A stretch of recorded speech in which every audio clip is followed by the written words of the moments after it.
Now, my second live is more geared towards folks who have dated someone, um, whether you're in a relationship or you were talking and you've invested your time into said person and then it doesn't work out. So, but you have mutual ties to people, which means on the occasion you may be put in a situation where you have to be around this person. Now, over time, I've come to a realization that, for me personally speaking, I can't speak for anyone else, that if I was dealing with somebody and really cared for them and we share like mutual people and I thought I was over the person, and then being in that mutual space just brings back like all these memories and my feelings. I wouldn't even say bring back my feelings. I guess I would say that it it's just like boom, oh snap, I'm not over this person, you know? Like, oh, I thought I could be around this person. I thought I could be cordial, you know, but realizing, not that I can't stand to see you, but it's just like, damn, I'm still not over you the way I thought I was. It's like you don't know if you're really over somebody until you are faced with seeing them face to face, you know? So it's just like, then it becomes, for me, like when I think about it, do I subject myself to being around this person for the sake that there's mutual friendships or not? Because then, it creates a rift. It could potentially create a rift, depending how close you are with the group of people.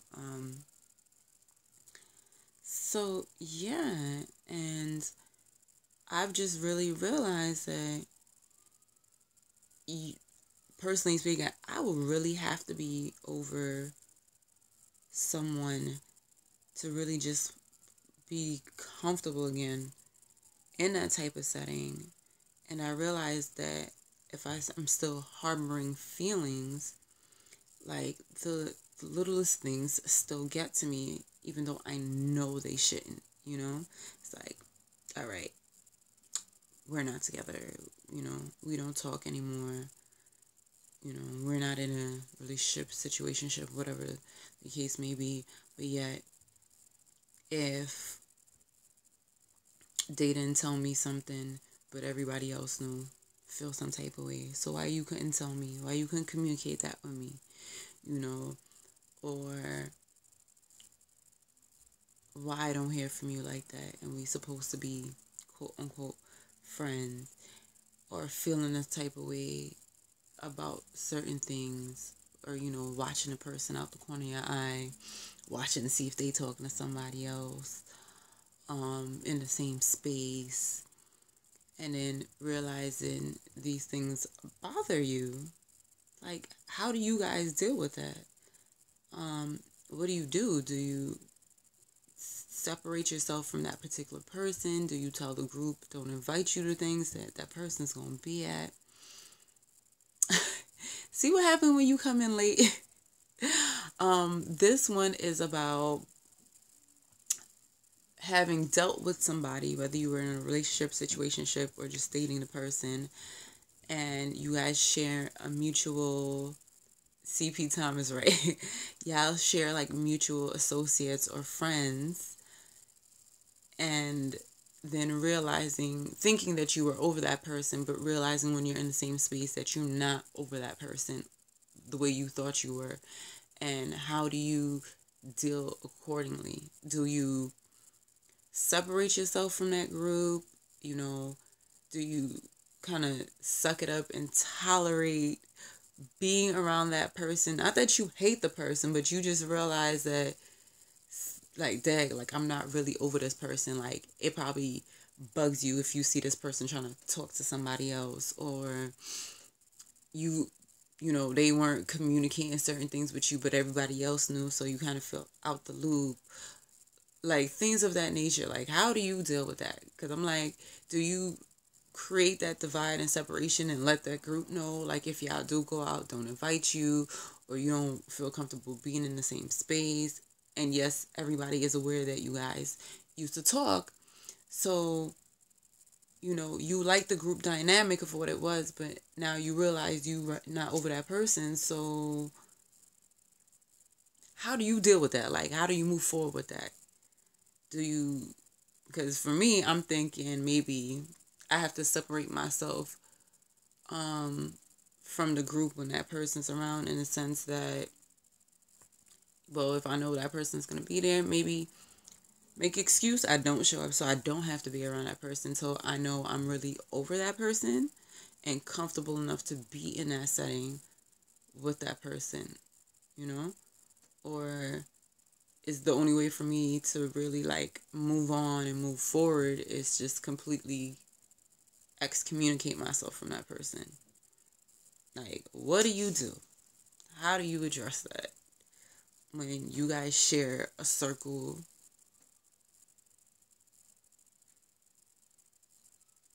Okay, just gotta go through those pains. I hear you.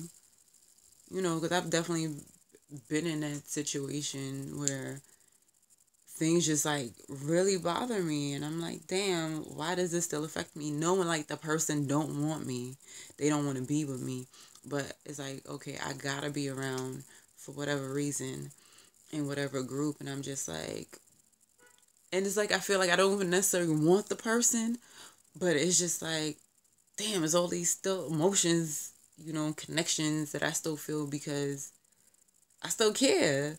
But then I'm like, damn, like, I hate you in the same token because it didn't work.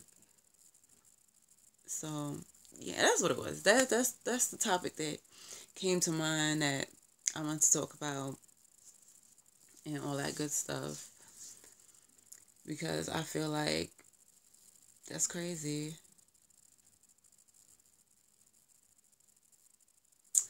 That's also another thing. Also, you're absolutely right, Jared. Jared mentioned it's not fair to yourself or your friends to impose self-isolation, and your friends should be there for you both. Yes, this is so true. That is a good point. And like I said, I found myself in that situation where I want to hang out and I maybe want to be, with a certain group of people, and then I do isolate myself, or I might feel like that other person is isolating themselves because they don't want to be around me, or to see, and I don't even want to put my friends, my people do that, to be like, oh, we can't have the both of them together, so now the group is a little different, or a situation is different if it's co-work, whatever be the case. So absolutely, like, you don't want to feel like you losing your people, whether your friends, associates, co-workers, or whatever, because you got involved with somebody and now it don't work, and what used to be, whatever tight-knit group ain't as tight, or you trying to make it seem like it's tight, but do you still want to subject yourself to those feelings all the time? Or do you really want to take that time and, situate yourself to the point where you are comfortable enough to, you know, be around that person, even if it means taking some time off from that group?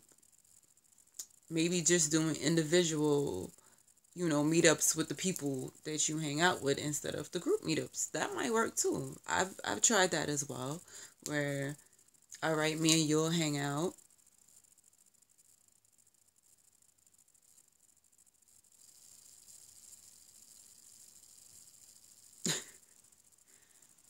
Yeah, that, yeah, work environments is a whole different ball game.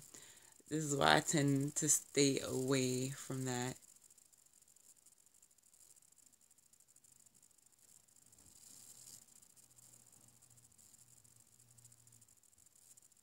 Oh yeah, no, like I won't want any. Yeah, definitely. Like if they're your friends, they should know how to keep everybody's business separate and not be relaying information from one to the other about stuff. But then again, I feel like if we're not together and if I'm dating somebody else or whatever and it comes up, then it, it is what it is, or vice versa. And I think I'm a person like that. Like even if we're not together and we're supposed to be mutual associates or friends, and you are dating somebody or you talk to somebody or whatever, I feel like I shouldn't be excluded from knowing if we're quote unquote friends, or everybody has a type of relationship. Then it shouldn't be something that's hidden. It's like, what's the need to hide? um and I don't feel the need to really hide per se. But I probably have done that before, just because the uncertainty in the current the current relationship, I didn't want to bring up. I guess it does definitely matter how you ended things. I feel like if it ended on a really bad note and it can't really be salvaged, like, then you gonna see those set of friends when you see those set of friends, but it's gonna have to be without that person until you guys have a conversation. I mean, especially if you were friends before you guys actually got involved, I think it's always great to have a conversation about almost like the terms of how you guys are gonna kind of operate. Like, I know we're not together and, we share mutual people. How is this gonna work? Are we gonna be able to stop out here? You gonna be petty. You still no, sometimes you gotta share your friends and figure that out. But I get you. I do be want to be petty. I get pettiness is a real thing. You were my friend first. But yeah, I guess I can see that. I see that. I see that. But pettiness ain't gon'. I mean, pettiness can get you somewhere, depending on the person. Because sometimes the person deserves a little bit of pettiness. Sometimes they deserve a taste of their own medicine, and then they can't handle it.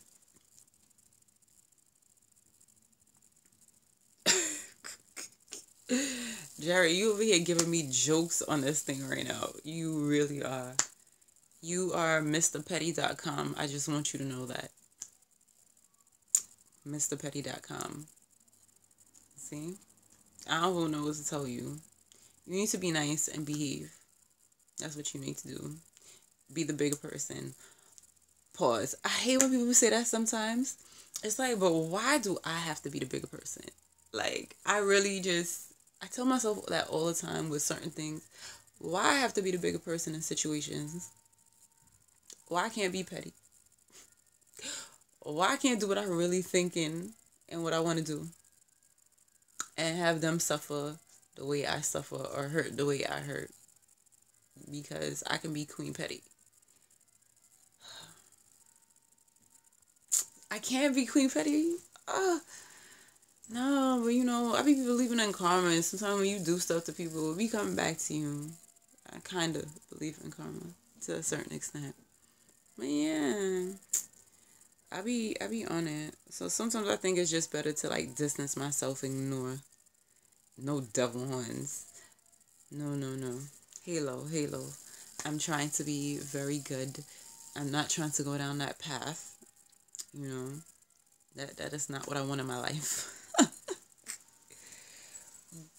But yes, thank you for entertaining Jared on this and being my little helper in this video.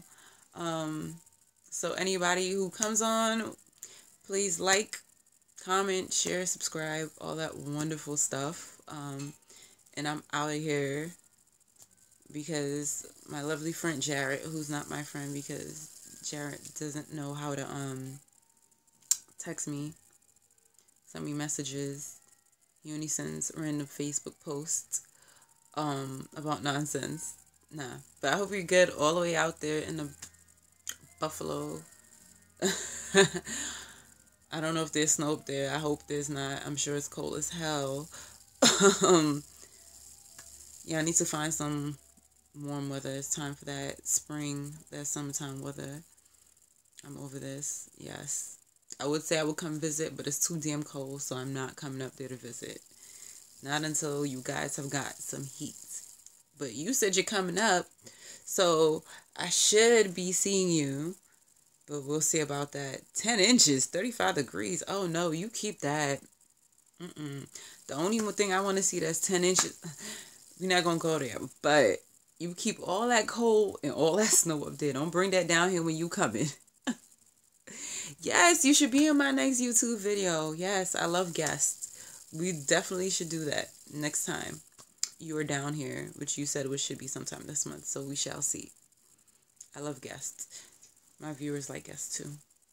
All right. Peace. TNG out. Nubian Princess.